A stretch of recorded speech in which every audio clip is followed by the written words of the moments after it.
அடியேன் நமஸ்காரம். இப்போ நான் நின்றுருக்கிறது துறையூர் பக்கத்தில் இருக்கக்கூடிய பெருமாள் மலை கோவிலில் பிரசன்ன வெங்கடாச்சலபதி கல்யாண வெங்கடாச்சலபதியாக ஸ்ரீதேவி பூதேவி சமேதரா காட்சி தர ரொம்ப அற்புதமாக இருக்குது. இங்கே வந்து பார்த்தாக்கா இயற்கை சூழ்ந்த மலையில் பெருமாள் நமக்காக அனுகிரகம் பண்ணின்னு இருக்கார். அவசியம் எல்லோரும் வந்திருந்து இந்த திருக்கோவிலில் பெருமாளுடைய அனுகிரகத்தை பெறுமாறு பிரார்த்திக்கிறேன். இங்கே குரங்கெல்லாம் நிறையா இருக்குது. நடப்பாதையும் இருக்குது, படியேறியும் வரலாம், கார்லேயும் வரலாம். அதாவது பாதை இருக்குது. ரொம்ப ரொம்ப இந்த பார்க்கறதுக்கு ரொம்ப பாக்கியம் கொடுத்து வச்சுருக்கேன். ரொம்ப சந்தோஷமாக இருக்குது எனக்கு. பெருமாள் எப்படி இருந்த?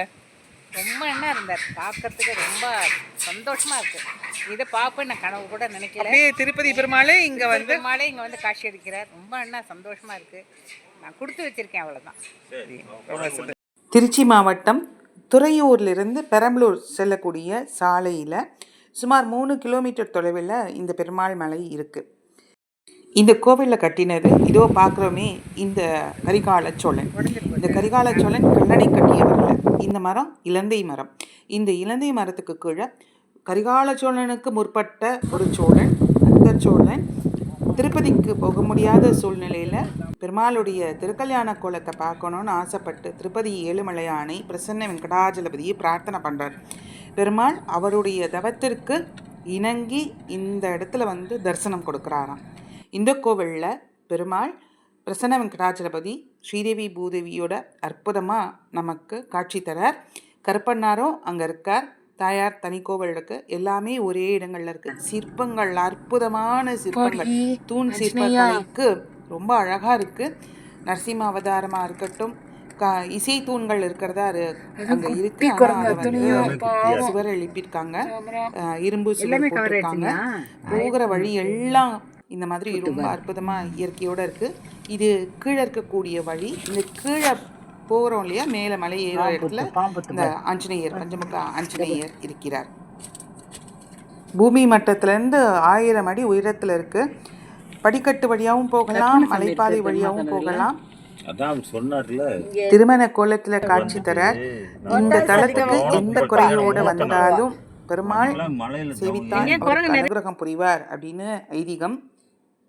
இந்த மாதிரியான புராதான கோவிலுக்கு அவசியம் நம்ம சென்று தரிசிக்கணும்னு அனைவரையும் பிரார்த்திக்கிறேன். மலையிலிருந்து இறங்கும்போது எடுத்த காட்சிகள் உங்களுக்காக.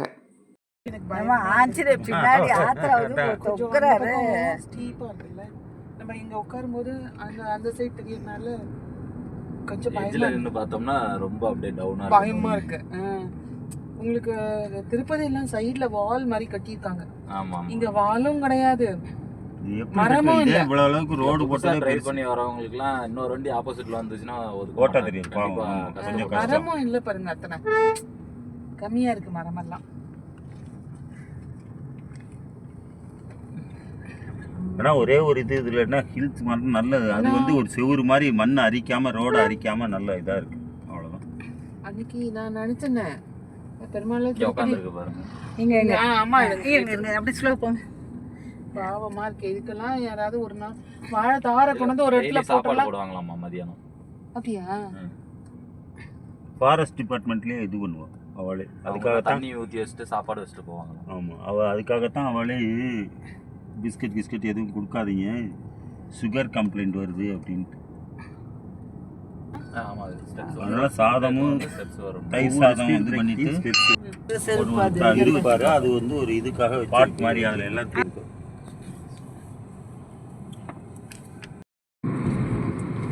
போட்டோ எடுக்கிறேன்.